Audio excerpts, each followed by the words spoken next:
Italy ਦਾ ਏਕੀਕਰਨ, unification of Italy 1870 ਦੇ ਵਿੱਚ ਇਹ ਹੋਈ। ਪਰ ਇਸ ਤੋਂ ਪਹਿਲਾਂ ਕਿ ਅਸੀਂ ਇਹ ਪੜ੍ਹੀਏ ਵੀ ਇਟਲੀ ਦੇ ਏਕੀਕਰਨ ਦੇ ਜਿਹੜੇ 5 ਸਟੇਜਸ ਨੇ, ਉਦੋਂ ਪਹਿਲਾਂ ਅਸੀਂ ਥੋੜ੍ਹਾ ਜਿਹਾ ਇਹ ਸਮਝਣ ਦੀ ਕੋਸ਼ਿਸ਼ ਕਰਨੀ ਹੈ ਕਿ ਇਟਲੀ ਦੇ ਇਸ ਏਕੀਕਰਨ ਦੇ ਵਿੱਚ ਰੁਕਾਵਟਾਂ ਕੀ ਸੀ। ਪਹਿਲੇ ਰੁਕਾਵਟ ਕੀ ਸੀ ਕਿ ਉਹਦੇ ਇੱਕ ਵੱਡੇ ਏਰੀਆ ਦੇ ਉੱਤੇ ਆਸਟਰੀਆ ਦਾ ਪ੍ਰਭਾਵ ਸੀ। ਜਿਵੇਂ ਮੈਂ ਦੱਸਿਆ, ਲੰਬਾਰਡੀਆ, ਵਨੀਸ਼ੀਆ ਪਹਿਲਾਂ ਹੀ ਉਹਦੇ ਕੋਲੇ ਸਨ।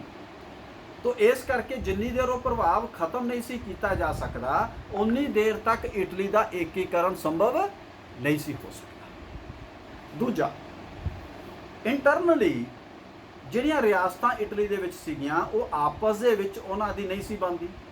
ਪੀਡਮੌਂਟ ਸਰਡੀਨੀਆ ਇੱਕ ਵੱਡਾ ਰਾਜ ਸੀ, ਲੇਕਿਨ ਉਹਦੇ ਜਿਹੜੀਆਂ ਦੂਜੀਆਂ ਰਿਆਸਤਾਂ ਨਾਲ ਸੰਬੰਧ ਸੀਗੇ ਉਹ ਉਹਦੇ ਸੁਹਾਰਦ ਨਹੀਂ ਸੀਗੇ।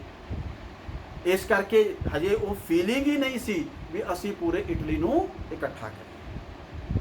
ਔਰ ਤੀਸਰੀ ਅਸੀਂ ਦੇਖਦੇ ਹਾਂ ਕਿ ਇਸ ਕੰਮ ਨੂੰ ਦੂਜੇ ਢੰਗ ਨਾਲ ਅਗਰ ਤੁਸੀਂ ਕਰਨਾ ਹੋਵੇ ਤਾਂ ਸਾਡੇ ਕੋਲੇ ਕਿਹੜਾ ਤਰੀਕਾ ਹੁੰਦਾ ਵੀ ਇੱਕ ਬਹੁਤ ਵੱਡੀ ਮਜ਼ਬੂਤ ਸੈਨਾ ਹੈ, ਅਸੀਂ ਹਮਲਾ ਕਰੀਏ, ਸਾਰਿਆਂ ਨੂੰ ਜਿੱਤਦੇ ਚਲੇ ਜਾਈਏ ਔਰ ਸਾਰਾ ਇਲਾਕਾ ਜਿੱਤ ਕੇ ਅਸੀਂ ਉਹਨੂੰ ਇਕੱਠਾ ਕਰ ਲਈਏ। ਪਰ ਉਸ ਟਾਈਮ ਪੀਡਮੌਂਟ ਸਰਡੀਨੀਆ ਦੀ ਆਰਮੀ ਸਟਰੋਂਗ ਹੁੰਦੇ ਹੋਏ ਵੀ ਇੰਨੀ ਨਹੀਂ ਸੀ ਕਿ ਉਹ ਆਸਟਰੀਆ ਨੂੰ ਵੀ ਹਰਾ ਦੇ, ਫਰਾਂਸ ਨੂੰ ਵੀ ਹਰਾ ਦੇ, ਬਾਕੀਆਂ ਨੂੰ ਵੀ ਹਰਾ ਦੇ ਤੇ ਕੰਟਰੋਲ ਕਰ ਲੇ। ਉਹ ਪਰਿਸਥਿਤੀਆਂ ਵੀ ਨਹੀਂ ਸੀ। ਨੰਬਰ 4 ਇੱਕ ਹੋਰ ਵੱਡੀ ਜਿਹੜੀ ਸੀਗੀ ਉਹ ਸੀ ਕਿ ਜਿਹੜਾ ਰਸ਼ੀਆ ਹੈਗਾ ਉਹ ਵੀ ਰਸ਼ੀਆ ਦੀ ਗੱਲ ਤਾਂ ਅਸੀਂ ਬਾਅਦ 'ਚ ਕਰਾਂਗੇ।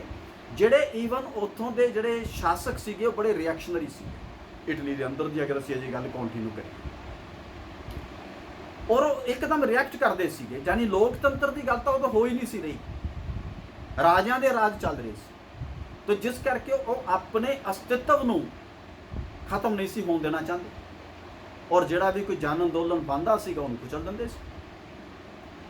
ਔਰ ਲੋਕਾਂ ਦੀਆਂ ਆਪਣੀਆਂ ਵਿਚਾਰਧਾਰਾਵਾਂ 'ਚ ਵੀ ਬੜੇ ਅੰਤਰ ਸੀਗੇ। ਜਿਹੜਾ ਯੰਗ ਇਟਲੀ ਸੀ ਉਹ ਹੋਰ ਢੰਗ ਨਾਲ ਸੋਚਦਾ ਸੀ, ਜਿਹੜਾ ਪੋਪ ਨਾਲ ਸੰਬੰਧਿਤ ਹੈ ਹੋਰ ਢੰਗ ਨਾਲ ਸੋਚਦਾ ਸੀ, ਜਿਹੜੇ ਓਲਡ ਏਜ ਪੀਪਲ ਸੀ ਉਹਨਾਂ ਦੀ ਹੋਰ ਸੋਚਣ ਦੀ ਸੀ। ਯਾਨੀ ਕੁੱਲ ਮਿਲਾ ਕੇ ਇੱਕ ਮਾਹੌਲ ਹੀ ਨਹੀਂ ਸੀਗਾ ਕਿ ਇਟਲੀ ਨੂੰ ਇਕੱਠਾ ਕੀਤਾ ਜਾਏ। ਔਰ ਇਹਨੂੰ ਤੁਸੀਂ ਦੂਜੇ ਸ਼ਬਦਾਂ 'ਚ ਕਹਿ ਲਓ ਕਿ ਸ਼ੁਰੂਆਤੀ ਦੌਰ ਦੇ ਅੰਦਰ ਇਟਲੀ ਦੇ ਅੰਦਰ ਰਾਸ਼ਟਰੀ ਜਾਗ੍ਰਿਤੀ ਦੀ ਵੀ ਘਾਟ ਸੀ, ਨੈਸ਼ਨਲ ਅਵੇਕਨਿੰਗ ਹੀ ਨਹੀਂ ਸੀ। ਔਰ ਪੋਪ ਦਾ ਕਿਉਂਕਿ ਆਪਣਾ ਰਾਜ ਚੱਲਦਾ ਸੀਗਾ, ਉਹਦੀ ਇੱਕ ਆਪਣਾ ਵਰਚਸਵ ਸੀਗਾ, ਇਸ ਕਰਕੇ ਉਹ ਵੀ ਆਪਣੇ ਵਰਚਸਵ ਨੂੰ ਕਿਸੇ ਢੰਗ ਦੇ ਨਾਲ ਕਮਜ਼ੋਰ ਹੁੰਦਾ ਨਹੀਂ ਸੀ ਦੇਖ ਸਕਦਾ। ਇਹ ਵੀ ਇੱਕ ਵੱਡਾ ਐਸਪੈਕਟ ਉਹਦੇ ਵਿੱਚ ਸਾਨੂੰ ਦੇਖਣ ਨੂੰ ਮਿਲਦਾ ਹੈ। ਬਟ ਉਹਦੇ ਬਾਵਜੂਦ ਇਟਲੀ ਦੇ ਵਿੱਚ ਇਹ ਸ਼ੁਰੂਆਤੀ ਦੌਰ ਸਟਾਰਟ ਹੁੰਦੇ ਹੈ। ਉਹਦੀ ਸ਼ੁਰੂਆਤ ਅਸੀਂ ਜਿਹੜੀ ਮੰਨ ਕੇ ਚੱਲਦੇ ਹਾਂ ਬੇਟਾ, ਉਹ ਮੰਨ ਕੇ ਚੱਲਦੇ ਹਾਂ ਫਰਮ 1789। ਜਦੋਂ ਫਰਾਂਸੀਸੀ ਕ੍ਰਾਂਤੀ ਹੁੰਦੀ ਹੈ ਤਾਂ ਫਰਾਂਸੀਸੀ ਕ੍ਰਾਂਤੀ ਦੇ ਵੇਲੇ ਇੱਕ ਮਾਹੌਲ ਡਿਵੈਲਪ ਹੁੰਦਾ ਹੈ ਔਰ ਉਸ ਮਾਹੌਲ ਦੇ ਵਿੱਚੋਂ ਦੀ ਜਿਹੜੀ ਲੋਕੀ ਜਿਹੜੀ ਆਵਾਜ਼ ਉਠਾਉਂਦੇ ਆ ਔਰ ਕਈ ਦੇਸ਼ਾਂ ਦੇ ਵਿੱਚ ਉਸ ਕ੍ਰਾਂਤੀ ਦੀਆਂ ਆਵਾਜ਼ਾਂ ਉੱਠਦੀਆਂ ਤਾਂ ਉੱਥੋਂ ਦੀ ਸਿੱਧਾ ਪ੍ਰਭਾਵ ਇਟਲੀ ਦੇ ਵਿੱਚ ਵੀ ਪੈਂਦਾ ਹੈ। ਲੇਕਿਨ ਇਟਲੀ ਦੇ ਸ਼ਾਸਕ ਅਜੇ ਬੜੇ ਮਜ਼ਬੂਤ ਨੇ ਤੇ ਉੱਥੇ ਅੰਦੋਲਨ ਹਜੇ ਸਫਲ ਨਹੀਂ ਹੋ ਪਾਉਂਦੇ। ਦੂਸਰਾ, ਜਿੱਦਾਂ ਮੈਂ ਪਹਿਲਾਂ ਵੀ ਜਰਮਨੀ ਦੇ ਏਕੀਕਰਨ ਦੀ ਇੰਟਰੋਡਕਸ਼ਨ ਦਿੰਦੇ ਸਮੇਂ ਤੁਹਾਨੂੰ ਕਿਹਾ ਸੀਗਾ ਕਿ ਜਦੋਂ ਨੈਪੋਲੀਅਨ ਬੋਨਾਪਾਰਟ ਨੇ ਯੂਰਪ ਜਿੱਤਿਆ ਤਾਂ ਉਹਨੇ ਇਟਲੀ ਨੂੰ ਵੀ ਜਿੱਤਿਆ। ਤੇ ਜਦੋਂ ਇਟਲੀ ਨੂੰ ਜਿੱਤਿਆ ਤਾਂ ਉਹਨੇ ਇਟਲੀ ਦੇ ਉੱਤੇ ਇੱਕ ਆਪਣਾ ਸ਼ਾਸਨ ਪ੍ਰਬੰਧ ਲਾਗੂ ਕੀਤਾ। ਉਹਨੇ ਉੱਥੇ ਸੜਕਾਂ, ਸਕੂਲ, ਪੁਲ, ਉਹ ਡਿਵੈਲਪਮੈਂਟਸ ਕੀਤੀਆਂ। ਜਦੋਂ ਉਹਨੇ ਉੱਥੇ ਰਾਜ ਕੀਤਾ ਤਾਂ ਇਟਲੀ ਦੇ ਵਿੱਚ ਉਦੋਂ ਇੱਕ ਛੋਟੀ ਜਿਹੀ ਫੀਲਿੰਗ ਆਈ ਕਿ yes we all Italians are one, we can collectively decide something. ਪਰ ਇਹ ਸ਼ੁਰੂਆਤੀ ਇੱਕ ਅਵੇਕਨਿੰਗ ਸੀਗੀ। ਪਰ ਔਰ 1815 'ਚ ਜਿੱਦਾਂ ਨੈਪੋਲੀਅਨ ਦਾ ਰਾਜ ਖਤਮ ਹੋ ਗਿਆ, ਉਦੋਂ ਬਾਅਦ ਵਿਆਨਾ ਕਾਂਗਰਸ ਹੋਈ ਔਰ ਵਿਆਨਾ ਕਾਂਗਰਸ ਅਸੀਂ ਕੀ ਦੇਖਦੇ ਆ ਕਿ ਜਰਮਨੀ ਦੇ ਇਟਲੀ ਦੇ ਵਿੱਚ ਉਹ ਪੁਰਾਣਾ ਹੀ ਸਿਸਟਮ ਦੁਬਾਰਾ ਤੋਂ ਲਾਗੂ ਕਰ ਦਿੱਤਾ ਗਿਆ। ਪੀਡਮੌਂਟ ਸਰਡੀਨੀਆ ਇਸ ਤਰੀਕੇ ਦੇ ਨਾਲ ਉਹਨਾਂ ਦੇ ਜਿਹੜੇ ਰਾਜ ਸੀਗੇ ਉਹ ਜੋ ਨੈਪੋਲੀਅਨ ਨੇ ਖੋਏ ਸੀਗੇ ਉਹ ਵਾਪਸ ਚਲੇ ਗਏ ਔਰ ਵਿਕਟਰ ਐਮਾਨੂਅਲ ਪਹਿਲਾ ਜਿਹੜਾ ਪੀਡਮੌਂਟ ਸਰਡੀਨੀਆ ਦਾ ਕਿੰਗ ਬਣ ਗਿਆ। ਉਸ ਤੋਂ ਬਾਅਦ ਬੇਟਾ ਅਸੀਂ ਕੀ ਦੇਖਦੇ ਹਾਂ ਕਿ ਵਿਆਨਾ ਕਾਂਗਰਸ ਤੋਂ ਬਾਅਦ ਜਿਹੜਾ ਇੱਕ ਵਿਅਕਤੀ ਉੱਥੇ ਇਨਫਲੂਐਂਸ ਬਣਦਾ ਹੈ ਉਹ ਹੈ ਮੈਟਰਨਿਕ, ਜਿਹੜਾ ਸਾਰੀਆਂ ਪਰਿਸਥਿਤੀਆਂ ਨੂੰ ਘੁਮਾਉਂਦਾ ਹੈ। ਔਰ ਮੈਟਰਨਿਕ ਜਿਹੜਾ ਹੈ ਬੇਸਿਕਲੀ ਨਿਰੰਕੁਸ਼ ਰਾਜਤੰਤਰ ਦੇ ਹੱਕ ਦੇ ਵਿੱਚ ਹੈ। ਇਸ ਕਰਕੇ ਉਹ ਹਰ ਥਾਂ ਦੇ ਉੱਤੇ ਲੋਕਤੰਤਰ ਨੂੰ ਕੁਚਲਣ ਦੀ ਗੱਲ ਕਰਦਾ ਹੈ, ਜਿਹਦੇ ਨਤੀਜੇ ਵਜੋਂ ਜਦੋਂ ਨੇਪਲਸ ਵਿਦਰੋਹ ਹੋਇਆ ਤਾਂ 1821 ਦੇ ਨੇਪਲਸ ਦੇ ਵਿਦਰੋਹ ਨੂੰ ਕੁਚਲ ਦਿੱਤਾ ਗਿਆ। ਇੱਦਾਂ ਹੀ ਜਦੋਂ ਪੀਡਮੌਂਟ ਵਿੱਚ ਵਿਦਰੋਹ ਹੋਇਆ ਤਾਂ ਪੀਡਮੌਂਟ ਦੇ ਵਿੱਚ ਵਿਦਰੋਹ ਨੂੰ ਜਿਹੜਾ ਹੈਗਾ ਉਸ ਨੂੰ ਕੁਚਲ ਦਿੱਤਾ ਗਿਆ। ਇੱਦਾਂ ਲੰਬਾਰਡੀਆ ਅਤੇ ਜਿਹੜੇ ਵਨੀਸ਼ੀਆ ਦੇ ਵਿੱਚ ਜਿਹੜੇ ਲੋਕ ਅਧਿਕਾਰਾਂ ਦੀ ਮੰਗ ਕਰਦੇ ਸੀਗੇ ਉਹਨਾਂ ਨੂੰ ਜਿਹੜਾ ਹੈਗਾ ਦੇਸ਼ ਵਿੱਚੋਂ ਕੱਢ ਦਿੱਤਾ ਗਿਆ ਔਰ ਲੰਬਾਰਡੀਆ ਅਤੇ ਵਨੀਸ਼ੀਆ ਜਿਹੜੇ ਸੀਗੇ ਉਹ ਉਸ ਵੇਲੇ ਆਸਟਰੀਆ ਦੇ ਅੰਡਰ ਚਲੇ ਗਏ ਕਿਉਂਕਿ ਮੈਟਰਨਿਕ ਵਾਜ਼ ਦਾ ਚਾਂਸਲਰ ਆਫ ਆਸਟਰੀਆ। 1830 ਦੇ ਵਿੱਚ ਜਦੋਂ ਦੁਬਾਰਾ ਚ ਫਰਾਂਸ 'ਚ ਇੱਕ ਫੇਰ ਕ੍ਰਾਂਤੀ ਆਉਂਦੀ ਹੈ, ਹਾਲਾਂਕਿ ਉਹ ਬਹੁਤੀ ਸਕਸੈਸਫੁਲ ਨਹੀਂ ਹੁੰਦੇ, ਉਹਦੀਆਂ ਚਿੰਗਾਰੀਆਂ ਫੇਰ ਪਰਮਾ, ਮੈਡੋਨਾ ਔਰ ਦੂਜੇ ਏਰੀਆਜ਼ ਦੇ ਵਿੱਚ ਫੈਲਦੀਆਂ, ਲੇਕਿਨ ਉਹ ਸਕਸੈਸਫੁਲ ਨਹੀਂ ਹੁੰਦੀਆਂ। ਤਾਂ ਸ਼ੁਰੂਆਤੀ ਦੌਰ ਦੇ ਵਿੱਚ ਬੇਟਾ ਕਿ ਅਸੀਂ ਦੇਖਦੇ ਹਾਂ ਕਿ ਇਟਲੀ ਦੇ ਇਹਨਾਂ ਔਰ ਇੱਦਾਂ ਹੀ ਮੈਜ਼ੀਨੀ ਰੋਮ ਦੇ ਅਧੀਨ ਜਿਹੜਾ ਪੋਪ ਦੇ ਅਧੀਨ ਜਿਹੜਾ ਰੋਮ ਚਲਾ ਜਾਂਦਾ ਹੈ। ਤਾਂ ਇਹ ਸਾਰੀਆਂ ਪਰਿਸਥਿਤੀਆਂ ਦੇ ਬਾਵਜੂਦ ਵੀ ਅਸੀਂ ਕੀ ਦੇਖਦੇ ਹਾਂ ਕਿ ਇਟਲੀ ਦਾ ਏਕੀਕਰਨ ਸੰਭਵ ਨਹੀਂ ਹੋ ਪਾਉਂਦਾ। ਚਾਹੇ ਉਸ ਤੋਂ ਬਾਅਦ 1848 ਈਸਵੀ ਦਾ ਕ੍ਰਾਂਤੀ ਦਾ ਪ੍ਰਭਾਵ ਵੀ ਇਟਲੀ ਦੇ ਉੱਤੇ ਪੈਂਦਾ ਹੈ, ਪਰ ਇਹ ਮੈਂ ਬਾਰ-ਬਾਰ ਜਿਵੇਂ ਕਹਿ ਰਿਹਾ ਕਿ ਸਾਰੀਆਂ ਸ਼ੁਰੂਆਤੀ ਜੋ ਚੀਜ਼ਾਂ ਨੇ ਉਹ ਆਪਣਾ ਪ੍ਰਭਾਵ ਤਾਂ ਪਾਉਂਦੀਆਂ, ਲੇਕਿਨ ਉਹ ਪ੍ਰਭਾਵ ਦੇ ਤਹਿਤ ਇਟਲੀ ਵਿੱਚ ਏਕੀਕਰਨ ਸੰਭਵ ਨਹੀਂ ਹੋ ਪਾਉਂਦਾ। So that we must keep in mind. ਹੁਣ ਆਉਂਦਾ ਹੈ ਕਿ ਉਸ ਤੋਂ ਬਾਅਦ ਫਿਰ ਇਹਦੀ ਸਟੇਜਿਸ ਕਿੱਦਾਂ ਸਟਾਰਟ ਹੁੰਦੀਆਂ ਬੇਟਾ। ਅਸੀਂ ਪਹਿਲੀ ਸਟੇਜ ਦੇ ਵਿੱਚ ਕੀ ਦੇਖਦੇ ਹਾਂ, ਪਹਿਲੀ ਸਟੇਜ ਦੇ ਵਿੱਚ ਅਸੀਂ ਦੇਖਦੇ ਹਾਂ ਕਿ 1830 ਈਸਵੀ ਦੀ ਔਰ 1848 ਈਸਵੀ ਦੀ ਫਰਾਂਸੀਸੀ ਕ੍ਰਾਂਤੀ ਨੇ ਇਹਨਾਂ ਉੱਤੇ ਪ੍ਰਭਾਵ ਪਾਇਆ। ਉਹਦੇ ਵਿੱਚੋਂ ਇੱਕ ਵਿਅਕਤੀ ਜਿਹਦਾ ਬਹੁਤ ਵੱਡਾ ਰੋਲ ਉਸ ਵੇਲੇ ਆਉਂਦਾ ਹੈ, ਉਹ ਹੈ ਕਾਰਬੋਨਰੀ। ਉਹਨੇ ਇਟਲੀ ਦੇ ਏਕੀਕਰਨ ਦੀਆਂ ਕੋਸ਼ਿਸ਼ਾਂ ਕੀਤੀਆਂ। ਉਹਨੇ ਜਿਹੜੇ ਡਿਸਗਰੰਟਡ ਐਲੀਮੈਂਟ ਸੀ ਉਹਨਾਂ ਸਾਰਿਆਂ ਨੂੰ ਇਕੱਠਾ ਕਰਕੇ ਇਟਲੀ ਨੂੰ ਇਕੱਠਾ ਕਰਨ ਦੀਆਂ ਕੋਸ਼ਿਸ਼ਾਂ ਸਟਾਰਟ ਕੀਤੀਆਂ। 1830 ਚ ਸਪੇਨ ਦੇ ਨਿਰੰਕੁਸ਼ ਸ਼ਾਸਨ ਦੇ ਵਿਰੁੱਧ ਸਪੇਨ ਵਾਸੀਆਂ ਨੇ ਜਦੋਂ ਵਿਦਰੋਹ ਕੀਤਾ ਤਾਂ ਪੀਡਮਾਂਟ ਦੇ ਦੱਖਣ ਵਿੱਚ ਨੇਪਲ ਵਿੱਚ ਕਾਰਬੋਨਰੀ ਨੇ ਆਪਣੇ ਇਹਨਾਂ ਸ਼ਾਸਕਾਂ ਦੇ ਨਾਲ ਵਿਕਟਰ ਐਮਨੁਅਲ ਨੂੰ ਨੇ ਮਜਬੂਰ ਹੋ ਕੇ ਉੱਥੇ ਸਰਕਾਰ ਸਥਾਪਿਤ ਕਰਨ ਦੀ ਸਵੀਕਾਰ ਕਰ ਲਈ। ਤਾਂ ਇਸ ਤਰੀਕੇ ਨਾਲ ਉਹਨੇ ਉਹਦੀਆਂ ਕੋਸ਼ਿਸ਼ਾਂ ਜਾਰੀ ਰੱਖੀਆਂ। ਔਰ ਇੱਦਾਂ ਹੀ ਬੇਟਾ ਜਦੋਂ 1830 ਦੇ ਈਸਵੀ ਦੇ ਵਿੱਚ ਜਿਹੜੀ ਫਰਾਂਸ ਦੀ ਕ੍ਰਾਂਤੀ ਨੇ ਜਿਹੜਾ ਅਸੀਂ ਪਹਿਲਾਂ ਜ਼ਿਕਰ ਕੀਤਾ ਕਿ ਭਾਰਾ ਪਾਇਆ, ਤਾਂ ਆਸਟਰੀਆ ਨੇ ਹੈ ਨਾ ਵਿਦਰੋਹਾਂ ਨੂੰ ਜਿਹੜਾ ਹੈਗਾ ਦਬਾ ਦਿੱਤਾ। ਪਰ ਵਿਦਰੋਹ ਤੋਂ ਪਹਿਲਾਂ ਜਿਹੜੇ ਉਹ ਆਪਸ ਵਿੱਚੋਂ ਇਕੱਠੇ ਹੋਏ, ਉਹਨਾਂ ਨੇ ਇੱਕ ਨਵੀਂ ਫੀਲਿੰਗ ਉਹਨਾਂ ਨੂੰ ਦੇ ਦਿੱਤੀ ਕਿ ਅਸੀਂ ਸਾਰੇ ਇਕੱਠੇ ਹੋ ਸਕਦੇ ਹਾਂ। ਔਰ ਇਸ ਪੀਰੀਅਡ ਦੇ ਦੌਰਾਨ ਇੱਕ ਹੋਰ ਵਿਅਕਤੀ ਨੇ ਜਿਹਨੇ ਇੱਕ ਵੱਡਾ ਰੋਲ ਜਿਹੜਾ ਹੈਗਾ ਬੇਟਾ ਅਦਾ ਕੀਤਾ, ਉਹਦਾ ਨਾਮ ਨੋਟ ਕਰ ਲਓ, ਉਹ ਸੀ ਮੈਜ਼ੀਨੀ। ਔਰ ਕਈ ਲੋਕ ਮੈਜ਼ੀਨੀ ਨੂੰ ਇਟਲੀ ਵਿੱਚ ਰਾਸ਼ਟਰੀ ਅੰਦੋਲਨ ਦਾ ਮਸੀਹਾ ਵੀ ਕਹਿੰਦੇ ਨੇ।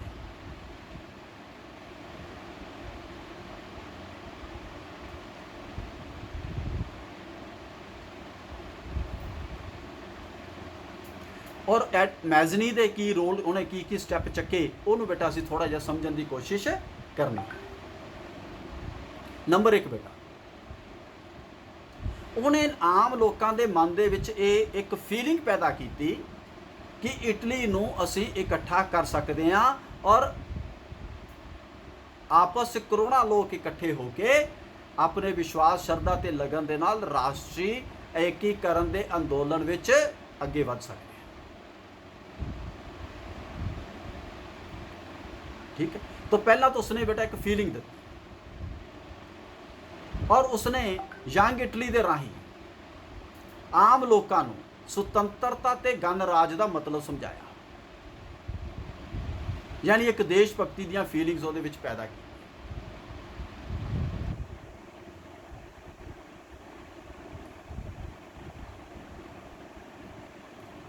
और मैजनी ਨੂੰ ਈਵਨ ਪੋਲੀਟੀਕਲੀ ਵੀ ਬੜਾ ਇੰਪੋਰਟੈਂਟ ਮੰਨਿਆ ਜਾਂਦਾ ਔਰ ਕਿਹਾ ਜਾਂਦਾ ਕਿ ਜਿਹੜਾ ਸਰਵ ਵਿਆਪੀ ਕ੍ਰਾਂਤੀ ਦਾ ਪ੍ਰਤੀਕ ਮੈਜ਼ਨੀ ਬਣਿਆ।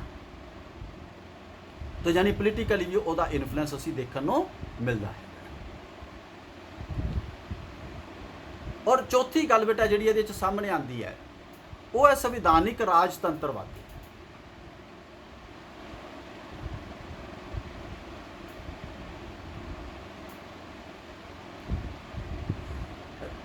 यानी दो शब्द इत्थे वरते गए हैं, संविधान और राजतंत्र। राजतंत्रवादी का मतलब है कि राजियां का कंट्रोल तो रहेगा, लेकिन राजियां का कंट्रोल एक कॉन्स्टिट्यूशन के माध्यम के नाल रहेगा। तो इस तरीके की एक एकीकरण की संभावनावां उस वेले पैदा हुई और उस वेले एक चीज़ होर डिवेलप हुई क्योंकि इटली ਵੱਖ-ਵੱਖ हिस्सों के विच वंडिया होया सीगा भी ये जिहड़ा इटली का एकीकरण है शुरुआती दौर च, बाद च नहीं होया, बाद च तां सीधा ही हो गया। वो शुरुआती दौर च कहा गया कि संघवादी होएगा, एक फैडरल स्ट्रक्चर होएगी। फैडरल का मतलब होंदा है कि अलग-अलग स्टेटां मिल के एक अपनी सांझी सरकार बनाणगियां, सेंट्रल गवर्नमेंट बनाणगियां। तो 1848 की क्रांति दे विच भी इस तरीके का जिहड़ा हैगा रोल होया, अदा होया।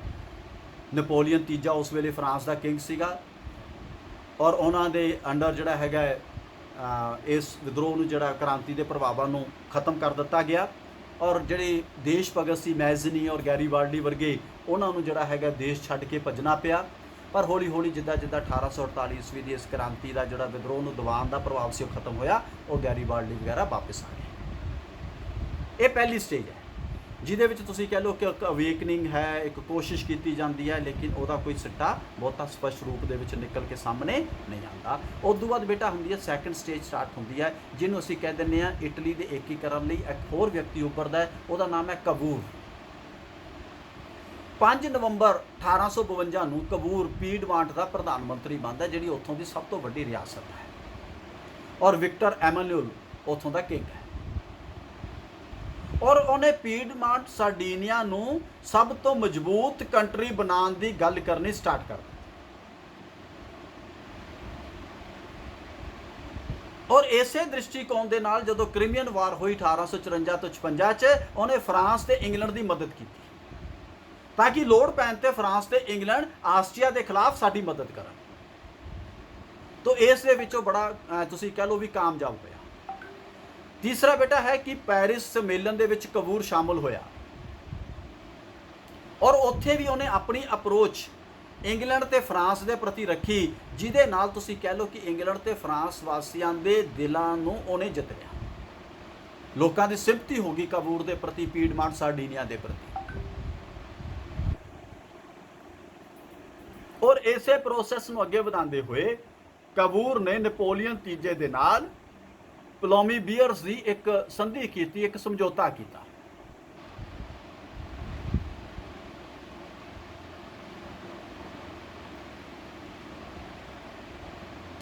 और जिहदे विच उन्हें फ्रांस की एक अंदरों खाते सपोर्ट लई कि जे मेरी कल नूं लड़ाई हुंदी है आसिया दे नाल तां तुसीं मेरी मदद करो।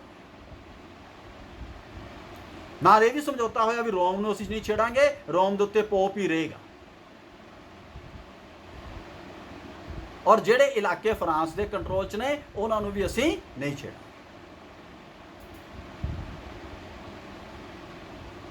1859 ਦੇ ਵਿੱਚ बेटा आस्ट्रिया ते सार्डीनिया की लड़ाई होंदी है।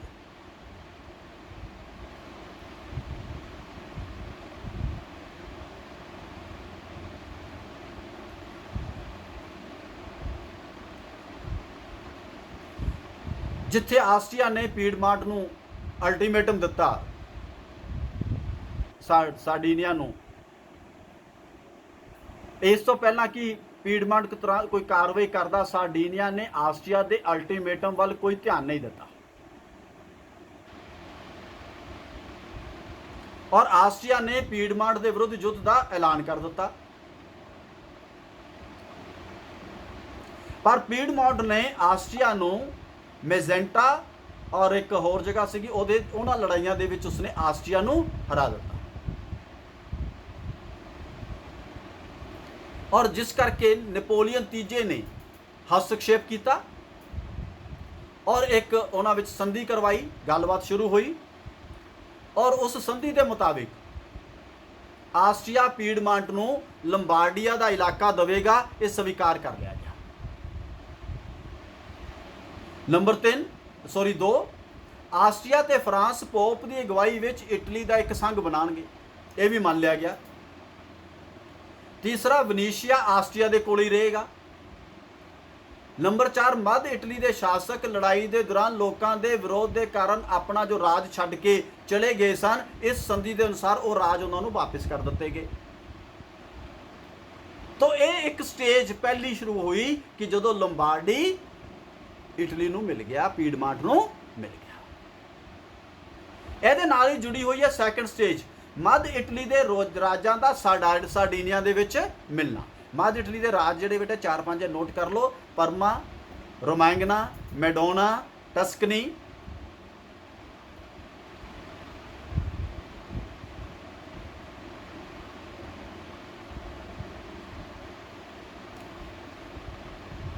राज जिहड़े सीगे उन्होंने स्वीकार कर लिया कि असीं पीडमांट सार्डीनिया च मिल जाने। फ्रांस ने उहदे च दखल अंदाजी दी और नेपोलियन नूं जिहड़ा फ्रांस का किंग सीगा उसनूं स्वाय ते नीस के इलाके मिल गए और 1860 दे विच ये मध्य इटली के इलाके पीडमांट सार्डीनिया विच शामिल हो गए। ਤੀਜੀ ਸਟੇਜ ਬੇਟਾ ਜਿਹੜਾ ਸਾਊਥ ਇਟਲੀ ਨਾਲ ਸੰਬੰਧਿਤ ਹੈ, ਉੱਥੇ ਜਿਸ ਵਿਅਕਤੀ ਨੇ ਇੱਕ ਵੱਡਾ ਰੋਲ ਅਦਾ ਕੀਤਾ ਉਹਦਾ ਨਾਮ ਸੀ ਗੈਰੀਬਾਲਡੀ, ਬਹੁਤ ਵੱਡਾ ਦੇਸ਼ ਭਗਤ। ਉਹਨੇ ਇੱਕ ਆਪਣੀ ਉੱਥੇ ਆਰਮੀ ਤਿਆਰ ਕੀਤੀ ਔਰ ਨੇਪਲਸ ਤੇ ਸਿਸਲੀ ਦੇ ਉੱਤੇ ਅਧਿਕਾਰ ਕਰ ਲਿਆ 1860 ਈਸਵੀ ਵਿੱਚ। ਔਰ ਉਸ ਤੋਂ ਬਾਅਦ ਉਹਨੇ ਡਿਕਲੇਅਰ ਕੀਤਾ ਕਿ ਹੁਣ ਅਸੀਂ ਰੋਮ ਦੇ ਉੱਤੇ ਹਮਲਾ ਕਰਾਂਗੇ, ਜਿੱਥੇ ਫਰਾਂਸ ਦੀ ਆਰਮੀ ਵੀ ਖੜੀ ਸੀ। ਜਦੋਂ ਇਹਦੇ ਬਾਰੇ ਕਾਬੂਰ ਨੂੰ ਪਤਾ ਲੱਗਿਆ ਤੇ ਉਹਨੇ ਕਿਹਾ ਵੀ ਇਹ ਤਾਂ ਸਾਰਾ ਸਿਸਟਮ ਹਿਲ ਜਾਣਾ ਹੈ, ਕਿਉਂਕਿ ਜੇ ਫਰਾਂਸ ਯੁੱਧ 'ਚ ਸ਼ਾਮਲ ਹੋ ਗਿਆ ਤਾਂ ਸਾਰੀਆਂ ਰਿਆਸਤਾਂ ਜੋ ਪਹਿਲਾਂ ਅਸੀਂ ਇਕੱਠੀਆਂ ਕੀਤੀਆਂ ਦੁਆਰਾ ਹੱਥੋਂ ਨਾ ਨਿਕਲ ਜਾਣ। ਤੇ ਕਬੂਰ ਨੇ ਉਹਦੇ ਬੜੀ ਵੱਡੀ ਦੂਰਦਰਸ਼ਤਾ ਦਿਖਾਈ। ਉਹਨੇ ਕੀ ਕੀਤਾ ਕਿ ਬੇਟਾ ਨੋਟ ਕਰੋ,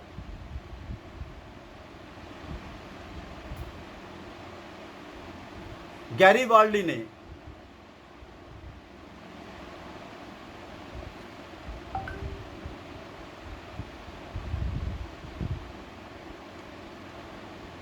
ਰੋਮ ਦੇ ਉੱਤੇ ਹਮਲਾ ਕਰਨ ਦੀ ਯੋਜਨਾ ਤਿਆਰ ਕਰ ਲਈ। ਦੂਜੇ ਪਾਸੇ ਵਿਕਟਰ ਐਮਾਨੁਅਲ ਜਿਹੜਾ ਪੀਡਮਾਂਟ ਦਾ ਰਾਜਾ ਸੀ, ਉਹਨੇ ਵੀ 60,000 ਦੀ ਫੌਜ ਦੇ ਨਾਲ ਰੋਮ ਤੇ ਹਮਲਾ ਕਰ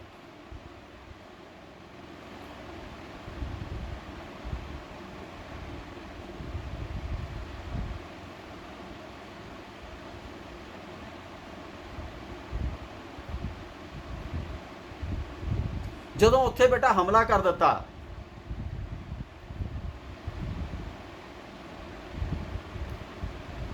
ਤਾਂ ਕਬੂਰ ਨੇ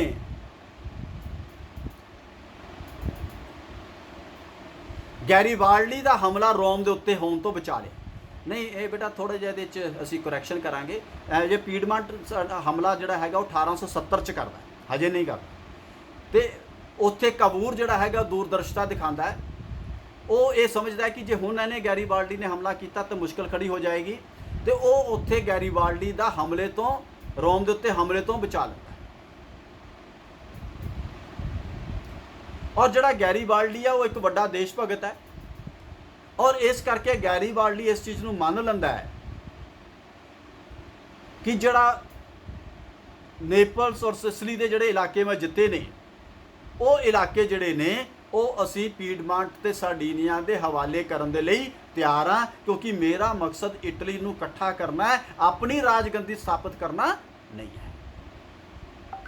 ਔਰ ਇਸ ਤਰੀਕੇ ਨਾਲ 21 ਅਕਤੂਬਰ 1860 ਨੂੰ ਨੇਪਲਸ ਦੇ ਜਿਹੜੇ ਸਿਸਲੀ ਨੇ ਸ਼ਾਮਲ ਕੀਤੇ ਜਾਂਦੇ ਆ। ਬਾਅਦ ਵਿੱਚ ਪਲੈਬੀਸਾਈਟ ਕਰਾਇਆ ਜਾਂਦਾ, ਜਨਮਤ ਸੰਗ੍ਰਹਿ ਕਰਾਇਆ ਜਾਂਦਾ, ਔਰ ਉਹਦੇ ਰਾਹੀਂ ਉਹਨਾਂ ਨੇ ਆਪਣਾ ਵਿਲੇ ਇਟਲੀ ਵਿੱਚ ਜਿਹੜਾ ਸਵੀਕਾਰ ਕਰ ਲੈਂਦੇ ਆ। ਔਰ ਇਸ ਤਰੀਕੇ ਦੇ ਨਾਲ ਇਟਲੀ ਦੇ ਏਕੀਕਰਨ ਦੀ ਤੀਜੀ ਸਟੇਜ ਜਿਹੜੀ ਹੈ ਉਹ ਖਤਮ ਹੋ ਜਾਂਦੀ ਹੈ। ਔਰ ਗੈਰੀਬਾਲਡੀ ਇੰਨਾ ਵੱਡਾ ਦੇਸ਼ ਭਗਤ ਉਹ ਆਪਣੇ ਖੇਤਾਂ ਵਾਲੇ ਪਾਸੇ ਚਲਾ ਜਾਂਦਾ, ਖੇਤੀ ਕਰਨ ਦੇ ਲਈ ਸਾਰਾ ਸੌਂਪ ਕੇ। ਹੁਣ ਆ ਜਾਂਦੀ ਹੈ ਚੌਥੀ ਸਟੇਜ, ਜਿਹੜੇ ਇਲਾਕੇ ਆਸਟਰੀਆ ਦੇ ਅਧੀਨ ਸਨ ਹਜੇ ਵੀ।